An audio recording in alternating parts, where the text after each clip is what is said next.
isih ana leluhure ingkang wajib tak bekteni ya kuwi Eyang Prabu Bathara Kresna ing negara Ndrawati.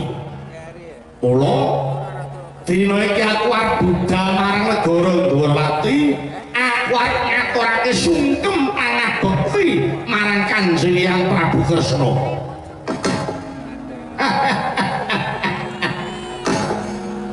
Ya, aku bareng krungu kandhamu kowe arep sungkem karo Prabu Kresna kuwi. Rasaku kok malah ora kepenak, kudu kepengin guyu karo tumindakmu kowe Prabu Sawaraka. Aduh dhisik. Kowe kok guyu karo aku iki karepmu kepiye? Ngene. Yen kowe kepengin ngerti sejarah, sadurunge aku cerita sejarah sing dawa-dawa, luwih dhisik aku tak njejeke nggonmu kowe ngaturi marang aku. Kowe yang ngaturi karo aku nganggo sesebutan Eyang Kertiwindu. Lho, Eyang Kertiwindu? Iya. Lah kok kowe ngaku yang dadi eyangku kuwi? Perkarane opo? Ora kok aku ki ngaku aku. Ya aku ora kok ngaku aku iki babar pisan ora. Ning sing bener kowe yang ngaturi aku Eyang Kertiwindu. Kowe kudu ngerti aku iki sapa. Aku iki putra sawarga Kanjeng Rama Patih Sengkuni ing Ngastina biyen.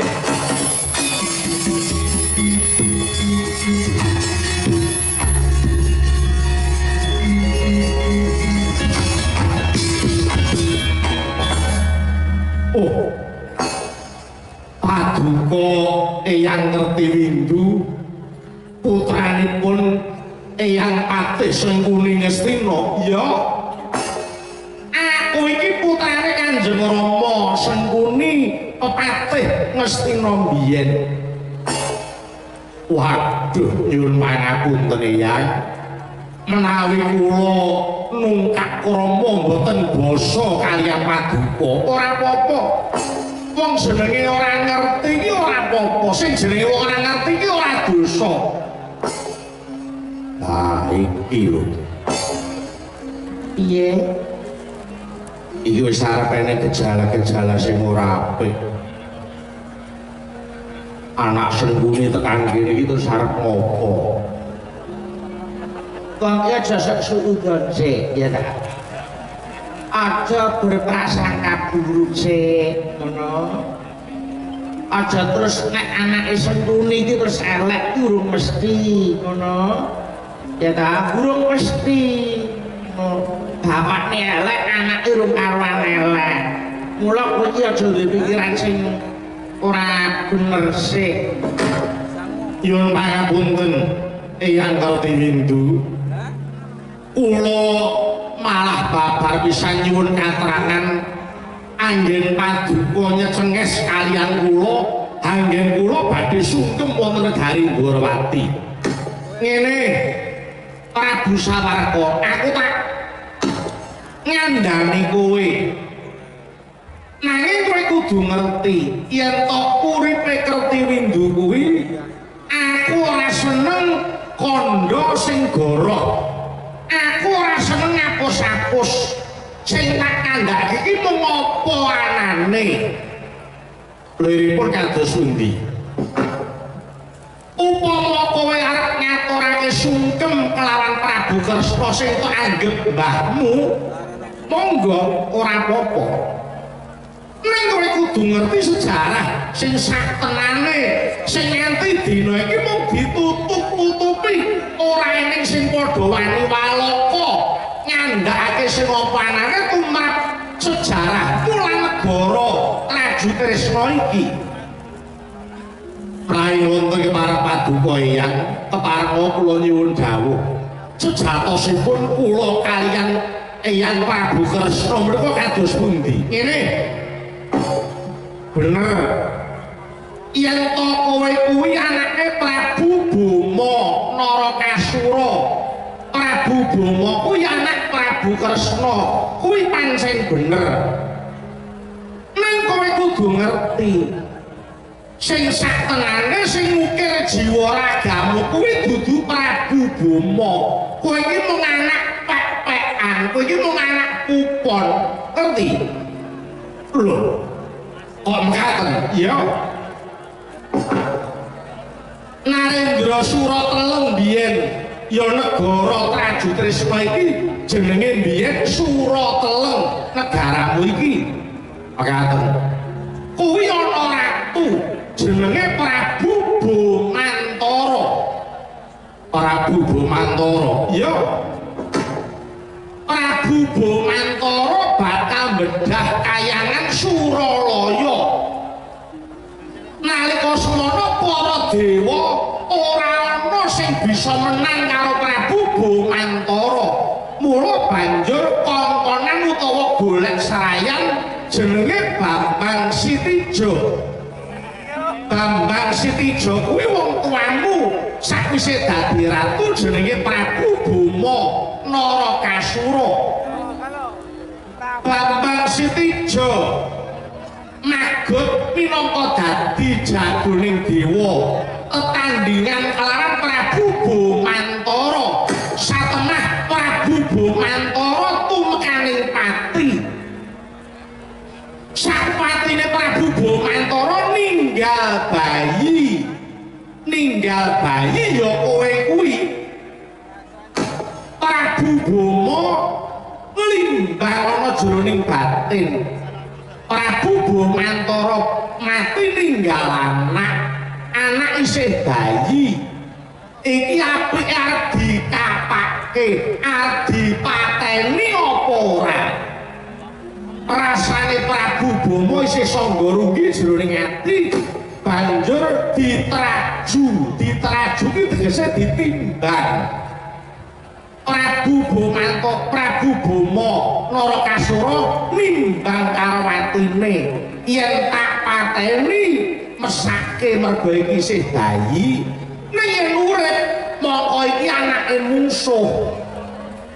Nanging gandeng ditraju kuwi Prabu Boma Narakasura isih tresna karo kowe, mula kowe ora dipateni, kowe diuripi diopeni nganti gedhe.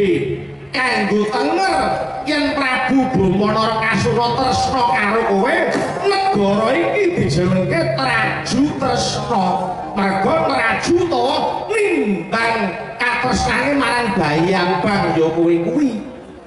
Banjur kowe dijenenge Prabu Sawarka, diopeni kaya anake Prabu Boma Narakasura dhewe.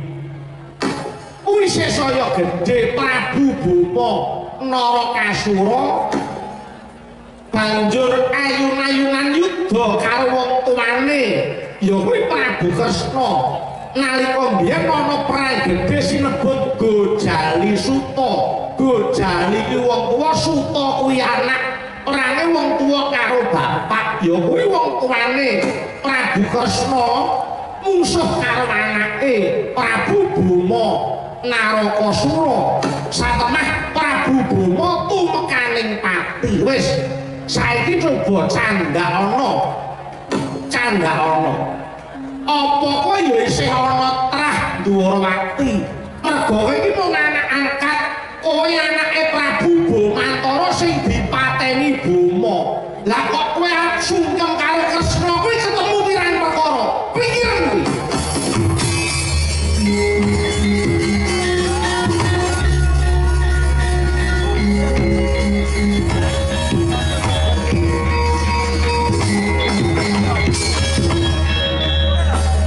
Waduh, Eyang, ajang terawangan Rasi manah kula menawi kula menika sejatosipun sanes putra ingkang saestu kaliyan Kanjeng Rama Boma Narakasura. Lah ya dudu anak tenan wong Prabu Boma ki ora ngukir jiwa ragamu. Kowe iki mung anak pek-pekan, mung anak kupon kok.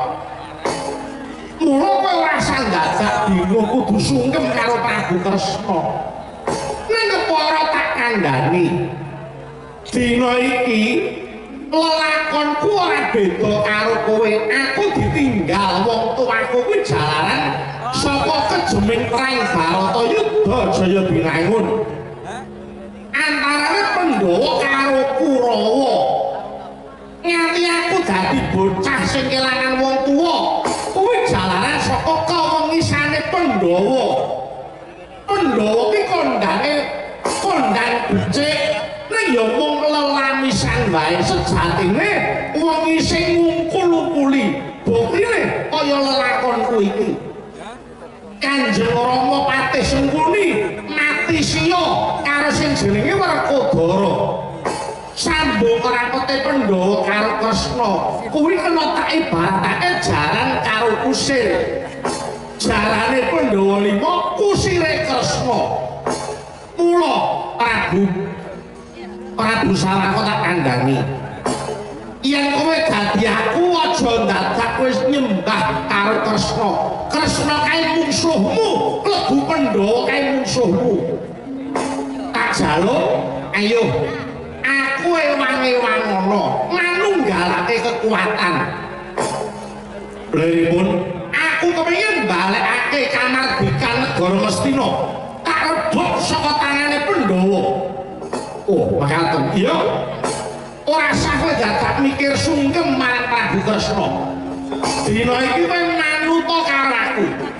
Tak kanthi mateni Pandhawa lan uga mateni Kresna kuwi sing dudu apa-apamu. Oh inggih. Wah, ladalah. Kula nembe ngertos menika menawi kula sanes putranipun Kanjeng Rama Bama. Togo kowe yo ora crita karo aku. Ora bakal. Togo kowe ora bakal crita karo kowe. Sing jenenge abdimu Togo karo Mbilo kuwi butuhe wetenge marek lambene klimis. Wis mula sejarah kaya ngono kuwi ora bakal dikandhake karo kowe. Ya toh, arep ngerti nek wis dipakani wetenge marek, dheweke yo mung bisu wae. Ora bakal cerita karo sapa-sapa. Abdi sing kaya ngono kuwi aja tok openi. Kuwi abdi kulino goroh, kulino apus-apus. Waduh. Wis remuk. Kira mbah teko anyar ya gawe masalah. Negarane kene iki jane wis ayem tentrem. Mula ngene lho, jebul ya bener kowe kan. Kowe mau wis mikir elek. Lah iya. Aku ya wis jane aku ya ora nanti mikir kaya ngono kuwi. Tak kira nek anak Sengkuni iki beda watake jebul ya padha karo gerangane. Heeh. Padha karo bapakne. Mula iki ya dadi Sengkuni junior. Heeh. Nganti dadi onen-onen ngendi papan ya desa ya kutha ya pondok pesantren barang kuwi nek ana Sengkunine ora tau tentrem lah kok tenang coba. Iya. Wis arep lakon apa ngene iki. Ayo kowe nggugu karo aku. Kowe aja mung nggugu karo adhimu. Yen kowe gelem nggugu karo aku mbedah negara Mestina sing saiki wis dikuasani karo Pandhawa. Maka kowe arep njaluk dadi apa tak lakon kowe njaluk pangkat apa tak wujuti. Oh iya. Eyang menawi tetela mekaten kula mboten saestu sungkem dhateng negari Ndarawati. Kepara dinten menika kula badhe ngetapaken Wadyabala bedah negari Astina mejahi Pandhawa tuwin Prabu Kresna. Tak enteni ana jaba.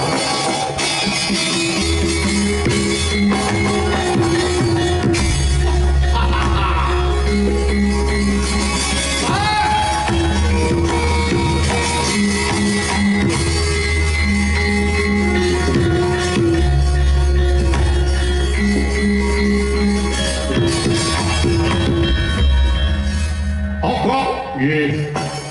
Kowe kok nutup-nutupi sejarah? Kowe kok nutup-nutupi sejarah? Mangir-mangir. Mboten nama kula menika ora jujur menika mboten. namung kula menika netepi dawuh para pinter sing jenenge Durasembada.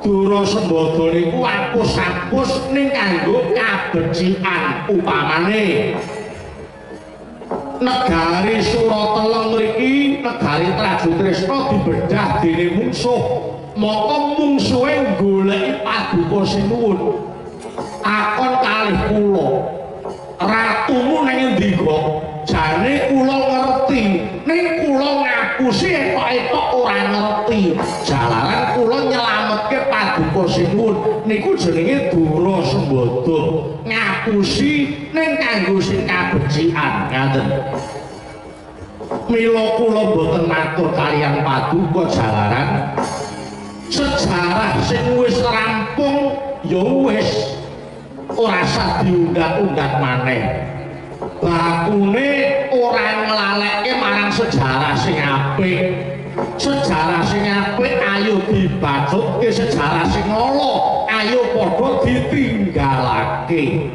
ngaten lho negari paduka iki pun ayem tentrem kabeh wis padha seneng atine para kawula wis ora duwe rasa miris lah yen negara ki isine mung perang wae iku terus njing apa sing arep mikir para kawulane tur nggih ngeten lho Bos orang hidup itu kalau cuma balas dendam itu tidak akan selesai ngeten nggih balas dendam itu ora rampung upamane paduka ngateni Kresna mengko anake Kresna ya goleki sampeyan arep ngateni sampeyan terus mengko anak sampeyan goleki anake Kresna iku terus ngoten iku terus ora rampung-rampung mila wong urip niku supaya uripe bahagia niku buanglah rasa dendam niku ben pikirane enteng atine ayem ngoten mila kula suwun sampun ngantos paduka menika nggugu aturipun Kertiwindu anak Sengkuni paduka ora boten pirsa to Sengkuni niku pripun Bratayuda iso dadi kaya ngeten iki ya jalaran saka lambene Sengkuni sing lampis niku Sengkuni niku ora seneng wong rukun Sengkuni iku ya ana negara ayem tentrem dheweke niku sering kula kok malah jubriya niki mung arep ngedu sampeyan kalih Pandhawa nyuwun pangapunten lho aja nganti dituruti mengke yen paduka nurut kalih Kertiwindu niku malah ngrusak negara sampeyan dhewe ora ijek aku ora gugu karo kowe kok aku luwih percaya karo Hyang Kertiwindu aku kepengin njejeke sejarah mula kan saka kuwi aja ndatak kowe yang rembug aja nganti karo ndeng gawe rungkat impul gajah lan Sinobara aku arep mudi patine Pandhawa lan Prabu Kresna wulan jane arep kudu iso bedah negara Ngastina piye nek ngaten monggo kula dherekaken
swasana tentrem data hangesti wong dene pitana iku luhur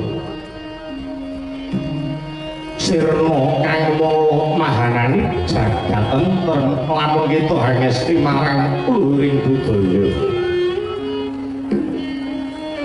anenggih negari Pundipa ingkang minangka purwakaning carita ingkang kaita Wadidasa Purwa eka marang sawiji adiling Wedasa 10 Purwa marang wiwitan ing mangke datang kadi gumelaring nagari Ngastina inggih ing nagari Gajahaya ya sinebat ing nagari Liman Benawi mila alasta nagari Ngastina mangko werdi nguni iasaning Prabu Hastimurti ya Prabu Nahusa sinebat Gajahaya Liman Benawi labet ing nguni tilas kedatoning gajah minangka bukaning kandha labet ngupaya negari 100 tangantuk kalih nadyan 1000 tangantuk sedasa negari Ngastina ing nguni wenang sinebat bumi kencana awit us kasusara prateng manca negari negara kang panjang kunjung pasir ukir loh sinawi gemah tripah kalto toto Purwareja panjang dawa capane punjung luhur kawibawani pasir samudra negara kinembung segara sugih sungapan lan suwitan ukir gunung Nusarukmi mahewu-hewu pinangku gunung bebanjengan tlaga piwangsan sendang dadi untuk sumbering toya Benawi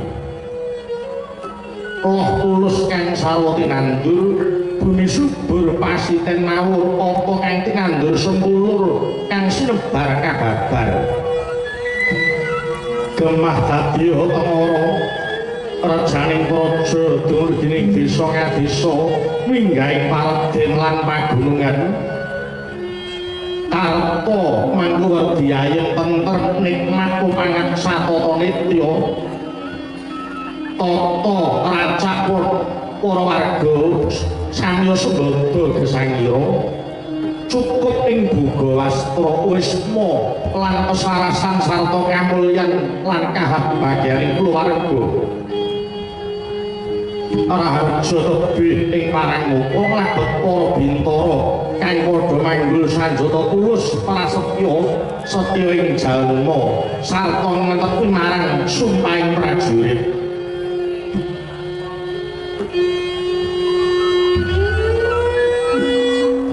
kaya mangkono sapurnaning perang Baratayuda jaya binangun Prabu Suyudana gugur ing nadyaning Rananggana ing mangke ingkang nglenggahi negari Ngastina yaiku Sang Prabu Kalimataya ya Sang Prabu Puntadewa ya Sang Prabu Yudhistira Guna Kalikrama Darmaputra Darmawangsa Darmaraja ya Sang Anjatasatru nyata Prabu Puntadewa Narendra ingkang sinung Ludiraseta minangka cihna sucining manah dasar Mahanggota Hita Darmahita Sarahita Samahita masih kawimbuh liwa ing donya ikhlas marang pati tansah ngagengaken watak kabrahmanan mila salamine gesang Sang Prabu Puntadewa datang nate pisah lawan kitab suci wonten kaya mangkono nalika Sang Prabu Puntadewa miyos ing pinggir Dinatarata lenggah mungguing dampar kencana lemekan babut prangedani ing wingking ketingal ngaglah kadang panunggak kekasih Raden Werkudara ing samangke lenggah wonten ing kasatriyan Banjar Junut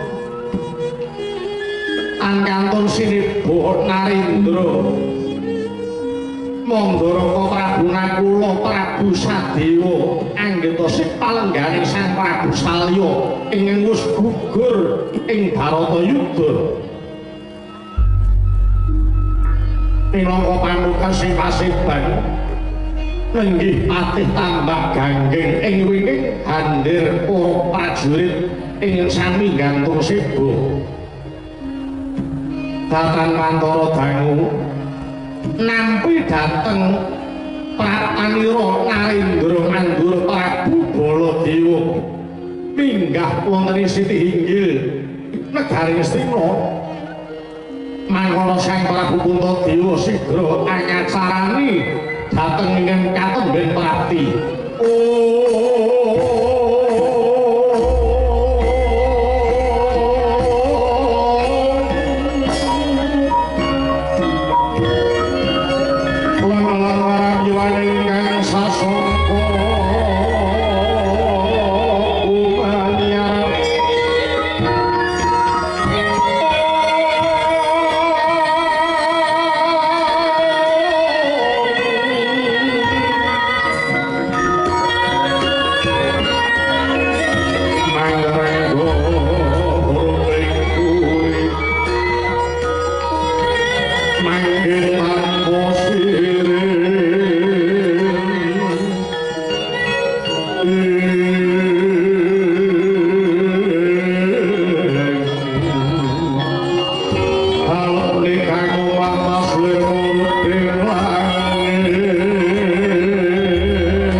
sarira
Sedaya-daya kula nyuwun dawuh wonten wigatos ingkang pundi ketingal paduka Prabu sumengko rawuh wonten ing tanggaping Negaring Ngastina menika Prabu. Nggih, Yai Prabu Antadewa saderengipun Kang Maraka Mandura matur kathah-kathah parenga paduka Yai Prabu mermata ing penggalih ingkang supados boten kelintu tampi badhe nampi atur kula menika Yai Prabu anjreng Puspita kasiring samirana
Yai Prabu Antadewa wonten dawuh Prabu sawaning Kang Maraka Mandura wonten Negaring Ngastina kejawi mertinju dumateng karaharjan paduka Yai Prabu Antadewa astunipun wonten kalih bab ingkang perlu kula aturaken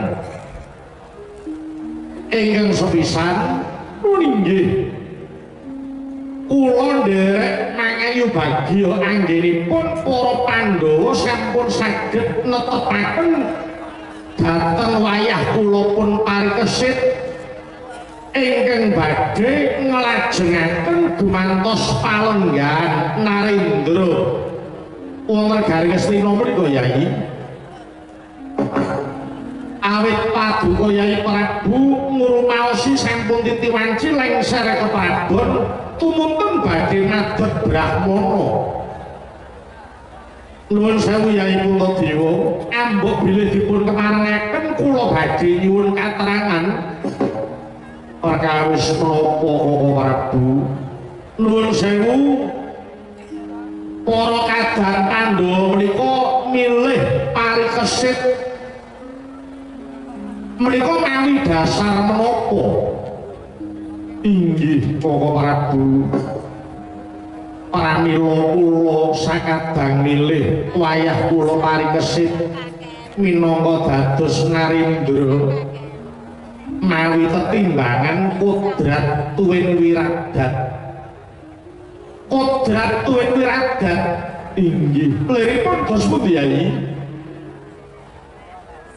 lelampaning sampun kawuri nitik saking kodratipun kula tingali wiwit saking Yai Janaka sampun nampi wahyu Makutha Rama lajeng anak kula sawargi Abimanyu ugi sampun nampi wahyu Cakraning Kret ingkang mongko sinten ingkang saged nampi wahyu kekalih kala wau ing benjangipun pinarengaken kaliyan pangeran nurunaken wijining ratu Koko Prabu ningali kaliyan kodrat ingkang nurunaken sampun cetha bilih kang wayah parikesit sampun piniji kaliyan pangeran minangka Narendra Ngastina awit parikesit menika turunipun Yayi Arjuna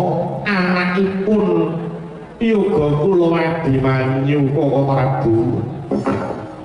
Oh inggih leres Yayi saha prakawis Yayi Janaka tuwin Abimanyu nampi wahyu menika pun Kakang Baladewa nekseni piyambak. Lah lajeng tembung wiradat menika kala wau napanipun wonten pundi Yayi?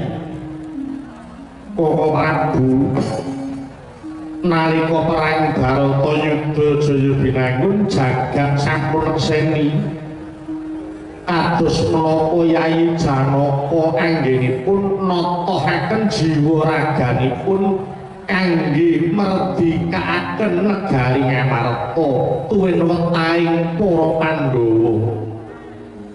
Kawimbuh anak kula pun Abimanyu ingkang sampun gugur dados bebanten wonten ing madyaning Baratayuda Koko Prabu. Nuwun sewu Yayi. Menawi perkawis lelabuhan ingkang dipun ketingalaken wonten Baratayuda kula kinten boten namung Yayi Janaka kemawon nanging ugi boten sekedhik pangorbananipun Adi kula Werkodara piyambakipun ugi mawi tombok guguripun anak kula Gatotkaca Yayi Prabu.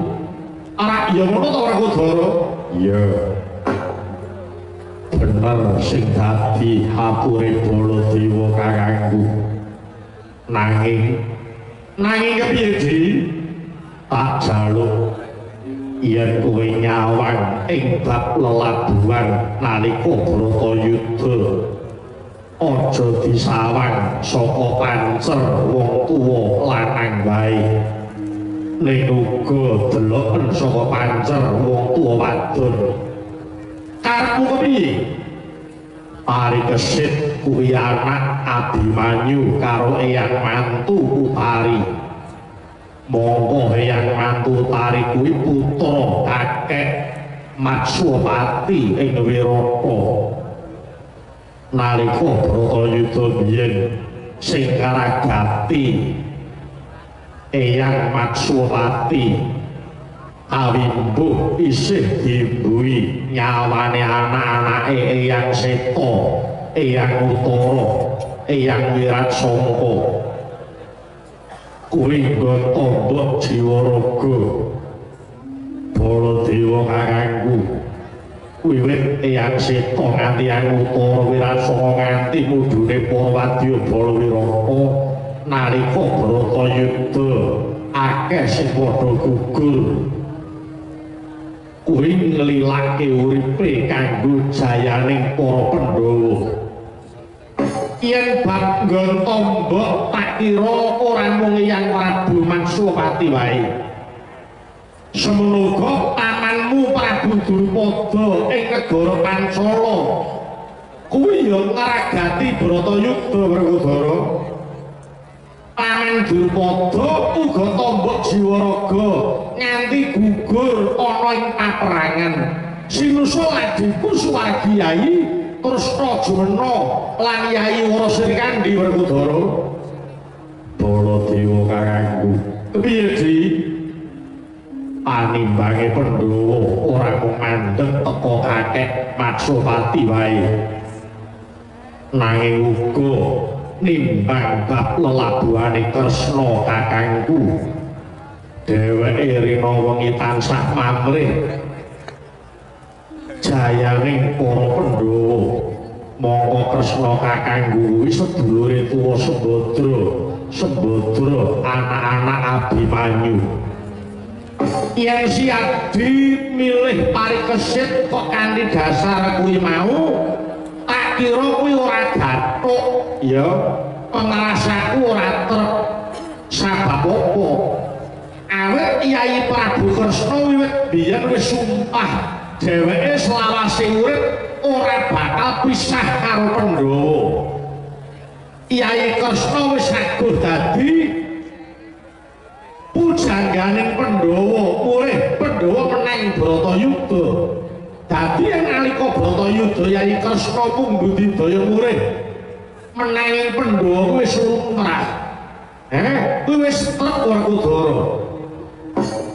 Yen pancen pirang-pirang alesan milih Parikesit dadi ratu kuwi mau kabeh dianggep kurang trep. Sing bener tumrape Baladewa kakangku kepiye? Pun kakang ora ngluputke ya Di. Dasarmu kuwi mau wis bener. Ya mung kurang bener. Sing bener kudune kepiye? Mungguhipun kakang Baladewa sebabe apa kok Parikesit sing dipilih dadi ratu merga nganggo tembung sabda Brahmana Raja Werkudara. Wah,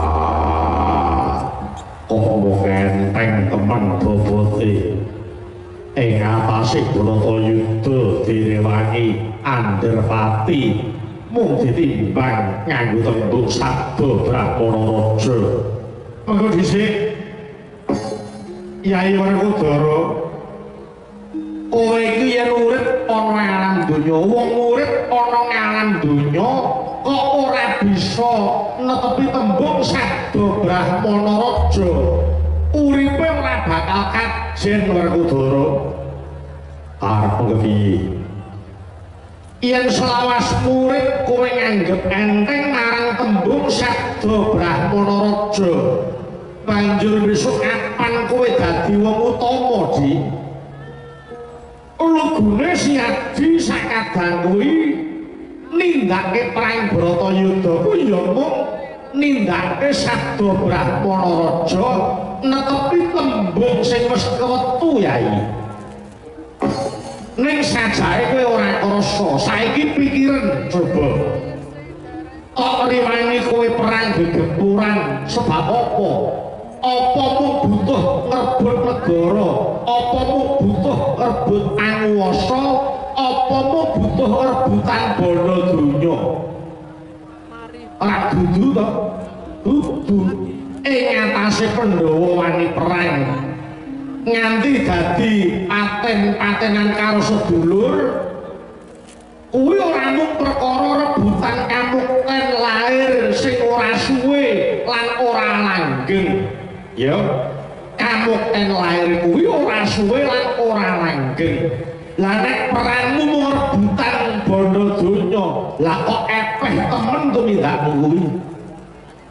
Ing tata gelar Pandhawa ngrebut kamukten kuwi mung kanggo jalaran. Kuwi mung kanggo jalaran. Dene sing sak temene Pandhawa ngayahi Bratayuda kuwi ya mung sabab ngantepi marang tembung sabda Pendhita Ratu. Tak kira si Adi sih kelingan nalika jaman Pandhawa lan Kurawa padha main dadu. Kowe sih kelingan apa ora? Iya, aku sih kelingan. Nalika Pandhawa Kurawa padha main dadu.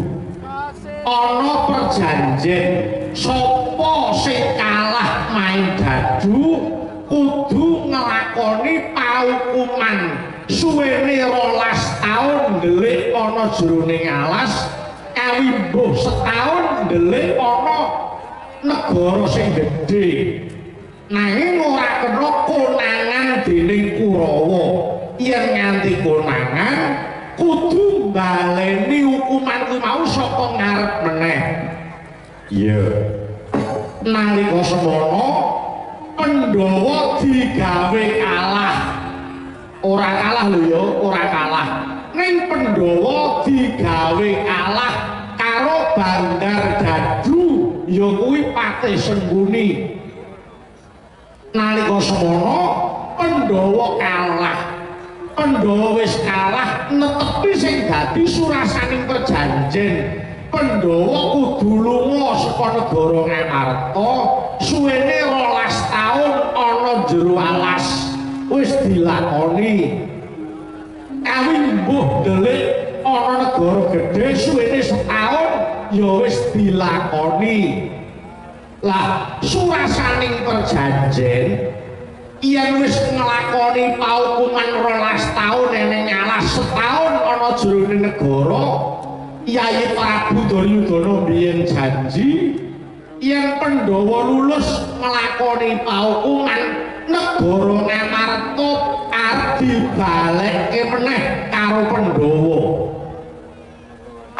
Nalika semana Pandhawa kelakon lulus nindakake paukuman, Kurawa ora ngerti. Ning bareng Pandhawa wis gelem nglakoni paukumane, Yai Prabu Duryudana ora netepi janjine, buktine negara Ngamarta ora dibalekake. Kuwi mula nganti dadi perang Baratayuda. Sabab Yai Duryudana kuwi nglincati karo janjine, mula manungsa kuwi arep ben kajen aja nganti mblenjani janji. Supaya kowe ora mblenjani janji, paugeranmu kudu nganggo sabda pendhita ratu.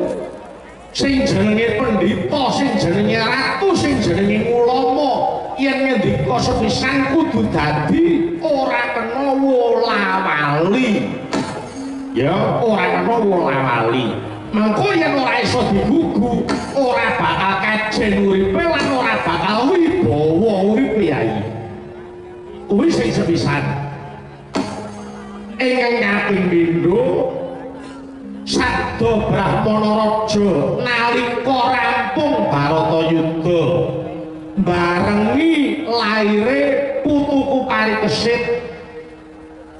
Nalika putuku Parikesit lair, bayi kuwi mau nangis ora bisa meneng nganti kabeh padha bingung. Ya, nganti kabeh padha bingung. Saben-saben ana sing ngeneng-ngeneng bayi kuwi mau ora gelem meneng, malah nangise saya banter. Kabeh padha diaturi rawuh ana pendhapa Ngamarta dening Yai Prabu Puntadewa. Yai Prabu Puntadewa paring dawuh, sapa sing bisa ngeneng-ngeneng bayi Parikesit. Nalika semana kabeh padha gendong, Yai Werkudara gendong, Yai Prabu Nakula, Yai Prabu Sedewa kabeh padha gendong Parikesit. Ning nyatane bayi kuwi mau ora iso meneng. Yai Prabu Kresna ya gendong, klebu pun Kakang ya gendong bayi Parikesit. Tak nengen dheweke nangise malah saya banter. Lah wakasane Yai Prabu Puntadewa gendong Parikesit. Bayi Parikesit sing nangis kuwi mau banjur dineneng karo Yai Prabu Puntadewa. Yai Prabu Puntadewa paring dawuh, "Ger, bayi Parikesit kuwi meneng aja nangis. Yen kowe gelem meneng nggonmu nangis, besok kowe bakal tak dadekke ratu." Lah sakala bayi Parikesit ceplakep nggone nangis. Mula Yai siadi tak jaluk eling lelakon kuwi mau kabeh ya Di. Yen to putu Parikesit sing didapuk dadi ratu bakal kawisuda dadi ratu, kuwi wis bener lan wis trep. Jalaran Yai Prabu Puntadewa wis netepi tembung sabda Brahmana Raja Yai.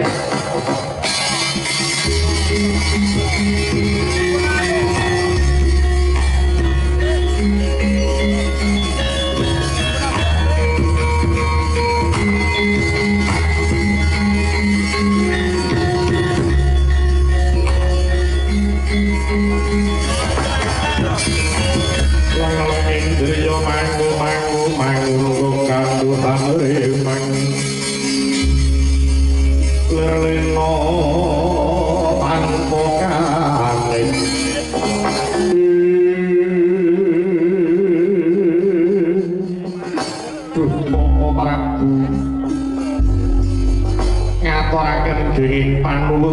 paduka Prabu ngeputaken ing reh tembung sabda Brahmana Raja kula wau. Mugi-mugi kula sakadang boten singlar saking tembung kula wau ing saged pahanani boten luntur ing lek kawibawan kula sakadang Prabu. Iya, semono uga aku ngaturake penuwun marang Baladewa kanggo aku dipercaya dadi pangarsaning para prajurit ana Ngastina. Aku mung nyuwun marang Gusti Kang Nyipta jagat sumrambahing jaluk marang para bebrayan Agung Ngastina. Bakal gumantining keprabon Ngastina iki aja dadak nganggo pitukon dodo pecah getih utah. Nanging sak bisa-bisa lumadi kanthi ayem tentrem. Kabeh bisa nglenggono yen gumantining keprabon iki awit saka kersaning alam lan ora ninggal marang aturan kang wis tinentokake. Ya pancen kudu ngono Werkudara.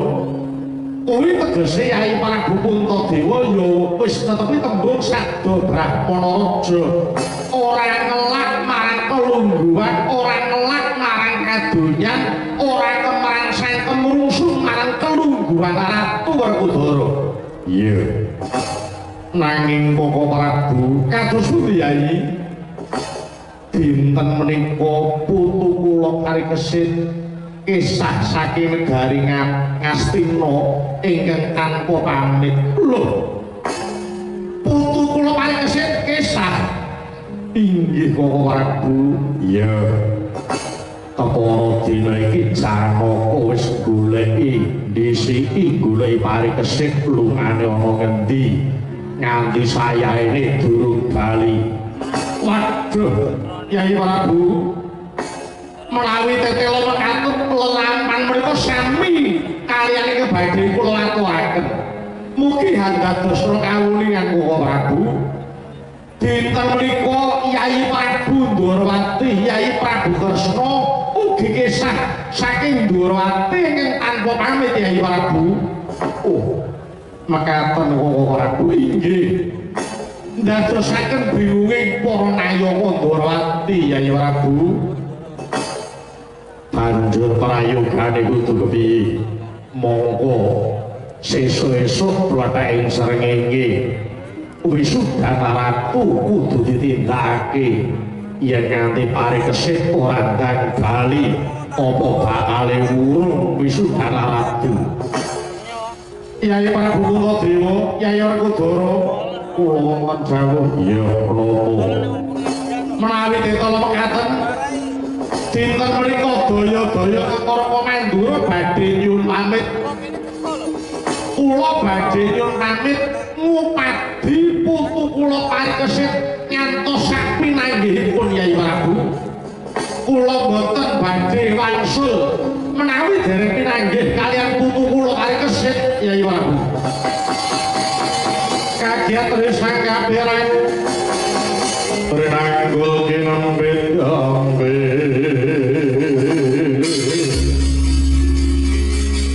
Susananing bawono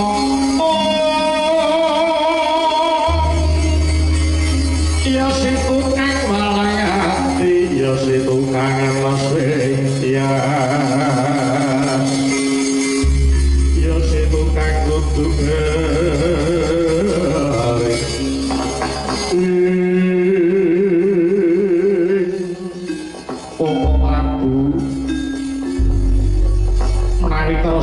duka kados mekaten kula sumanggaaken kula borongaken anggen paduka badhe ngupadi wayah kula pun parikesit. Iya banget panuwunku dene Baladewa kakangku ngewangi-wangi golek lungane parikesit. Iya Yai Werkudara. Iya Yai Prabu Puntadewa, kula wonten dawuh daya-daya kula nyuwun pamit saha nyuwun tambah pangestu kula badhe ngupadi putu kula parikesit ngantos sak pinanggihipun. Sak pengker kula para pendhita sanggih hayu-hayu wis kala Yai Prabu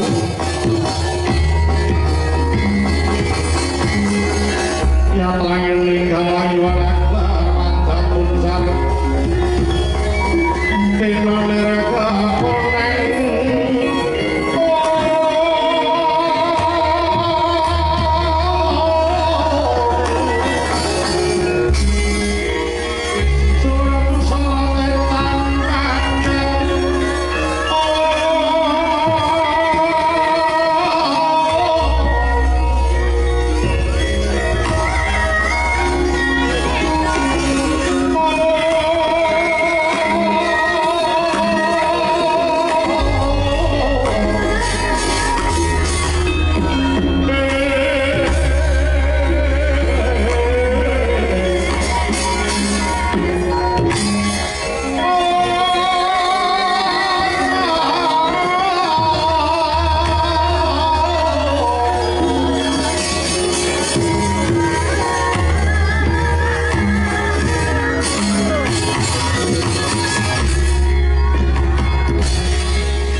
dene Koko Prabu Baladewa bakal ngupadi marang nulunganing wayahmu parikesit. Iya. Muga-muga enggal ketemu lan aja nganti gagal. Nggone bakal nganake jumenengan ratu anyar iki. Kakangku Yayi mara sira jenengake metu njaba bubarno kabeh kang padha gantung seba. Lan sira Yai Prabu Nakulasdewa wonten dawuh moraih takani munggah marang sanggar palanggatan nyuwun ngersani Gusti Kang Ita jagat muga putuku parikesit tinggal bali Yai. Nggih kula dherekaken Koko Prabu. Nggih kula dherekaken Koko Prabu. Pate tambah ganggeng wonten pengendika dawuh moringgal bubar kabeh kang padha gantung seba lan tak jaluk kabeh kinen ngreksa marang kuncaraning negara Ngastina. Wis niku.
cahaya kodaya srimpi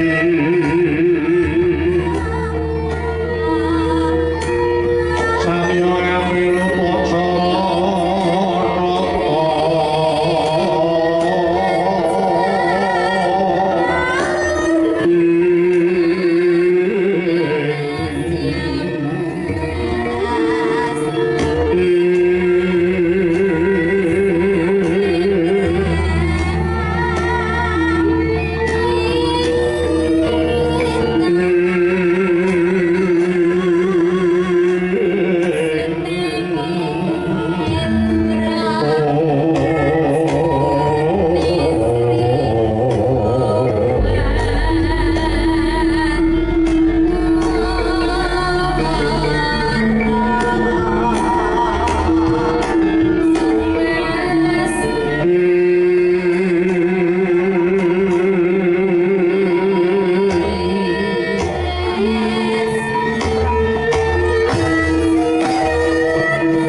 Ratu. Nduk, anakku sing tansah mituhu.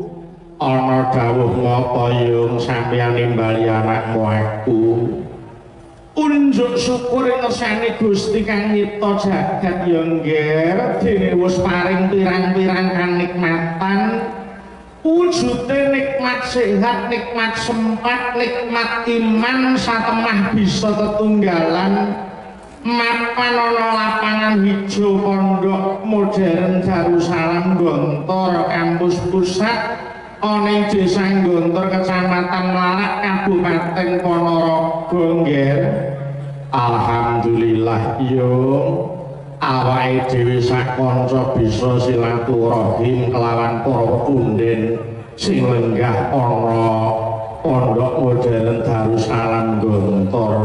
Nduk, Dawuh sadurunge aku matur sing akeh-akeh, kula nyuwun tulung dhateng para penonton tepuk tangan untuk Pondok Gontor nggih. alhamdulillah.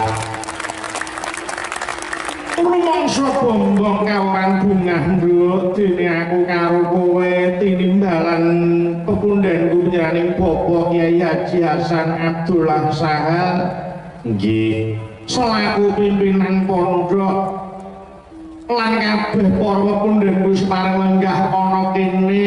iya yung Iki dalam rangka mengeti wis 100 tahun adeking Pondok Santren Gontor nggih. ngono ya Mak. Nggih. Pondok modern Darussalam Gontor kuwi ora kleru didirikan pada 20 September 1926 rolas Rabiul Awal 1345 Hijriah oleh 3 bersaudara utawa Trimurti Kyai Haji Ahmad Saha, Kyai Haji Zainuddin Fanani dan Kyai Haji Imam Zarkasi. Ngono ya Mak. Nggih. Pondok Gontor sing wis 100 tahun iki bukan capaian yang sangat mudah. Setelah dideklarasi Gontor modern pada 20 September 1926, Pondok Gontor resmi dibuka dengan mengusung sistem kelas ya kuwi Kuliatul Mu'allimin Al-Islamiyah nduk, yang mengajarkan ilmu agama dan ilmu umum secara seimbang. Oh ngaten ya yung. Inggih. Mula yang kowe dadi santri Pondok Gontor kuwi ora usah semelan. Kene iki ilmu agama pancen nggone ilmu modern ora ditinggalake, budayane ora disingkirke. Antarane budaya lan agama ning kene mlaku bareng. Mula aku berharap yang lulusan Ponpes Gontor kuwi kudu dadi santri sing beradab lho. Nggih, aku percaya kok Mak. Pancene wis dadi kebanggaan yen berdolan saka Pondok Pesantren Gontor kok iya. Heeh, alhamdulillah. Kuwi jumbuh karo visi Pondok Modern Darussalam Gontor ya nggih. Ya kuwi menjadi lembaga pendidik, pencetak kader, pemimpin umat, tempat ibadah utawa thalabil ilmi dan sumber pengetahuan Islam lan bahasa Al-Quran serta ilmu pengetahuan umum dengan tetap berjiwa pesantren. Untuk mewujudkan visi tersebut, Gontor menetapkan sejumlah misi utawa meliputi siji pembentukan generasi unggul. Ngono ya. Nggih. Mempersiapkan generasi yang unggul dan berkualitas menuju terbentuknya khairul ummah utawa umat yang baik. Leres. Terus pondasi karakter sing kuat, mendidik generasi mukmin muslim yang memiliki panca jiwa, berbudi tinggi, berbadan sehat, berpengetahuan luas dan berpikiran bebas serta aktif ya toh berkhidmat kepada masyarakat nggih lan uga membentuk ulama sing intelek mengajarkan ilmu pengetahuan agama dan umum secara seimbang untuk melahirkan ulama yang intelek nggih terus dadi warga negara yang ideal mewujudkan warga negara berkepribadian Indonesia yang beriman dan bertakwa kepada Allah Subhanahu wa taala nggih ya kabeh iki mau wis terbukti 100 tahun pondok pesantren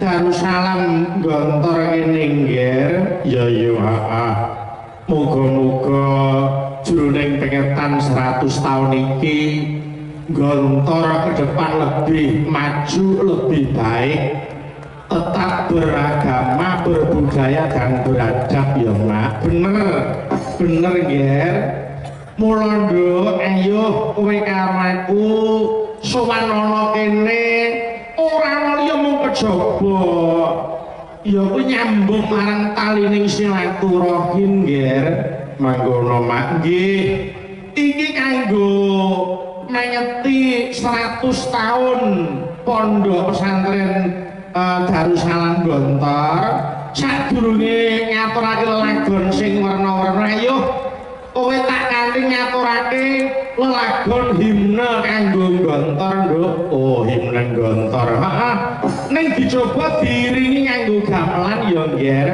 insyaallah muga-muga para kadang pengarawit isih kelingan nalika latihan nggih mila monggo para kadang dipun aturaken lelagon himne kangge Gontor menika monggo dipun racikaken monggo yo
Nduk wis diaturake himne Pondok Gontor cucuk oleh para kadang-kadang pengrawit sing padha latihan ya ngger nggih. Gandeng wis do apal sesuk tak kei jarik siji-siji nggih. Amin. Nek yo bayar ora kok wis malah bayar. Nduk dawuh. Kowe kudu ngerti, Nduk. Moto Pondok Gontor, pendidikan Pondok Modern Darussalam mempunyai moto ya kuwi menekankan kepada pembentukan pribadi yang mukmin, muslim dan berbudi tinggi, berbadan sehat, berpengetahuan luas dan berpikiran bebas.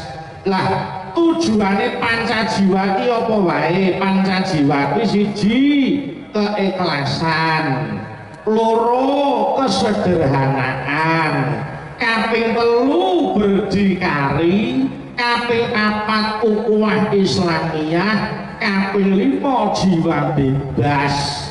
Ngono nggih. Lan uga mempunyai pancajangka, Nduk. Pancajangka ki apa? Pendidikan dan pengajaran, ya toh? Terus kaderisasi, terus pergedungan, pengadaan sumber dana lan kesejahteraan keluarga pondok ger nggih. Aku percaya kok Mak dengan kekompakan para warga para punden sing mapan ana Pondok Gontor, aku yakin akan selangkah lebih maju dan terus kuncara anjayeng bawana. Allahumma amin. Nduk dawuh ngatur nuwun kunjuk dhateng punden kula Bapak Kyai Haji Hasan Abdullah Sahal, Bapak Kyai Haji Akrim Maria, lan uga ngaturake penuwun nggih kunjuk dening Bapak almarhum Bapak Amal Fatullah Zarkasi ingkang telung wulan kepungkur kundur marang ngersani Gusti Kang Nyipta jagat pandung aku sak kanca nduk antuk swarga langgeng diapura sing dadi kabeh keluputane tinampa sing dadi amale ya ngger. Amin ya rabbal alamin. Mula ayo nduk gandeng iki ujube tirakatan lan uga elek-elekan merga simbah-simbah biyen paring dawuh wong Jawa kuwi laku sing ampuh siji melek loro sabar.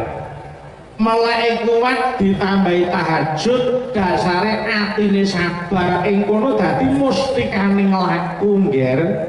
Mekaten yo. Heeh. Nger dawuh ingkang tinimbalan ora mung aku karo kowe sak kanca saka Solo ning uga nimbali para kadang bintang tamu Mas ya kuwi Cak Yuda karo Cak Komet. Oh ngono nggih kula diaturi pinarak ana kiwa kotak kene nger.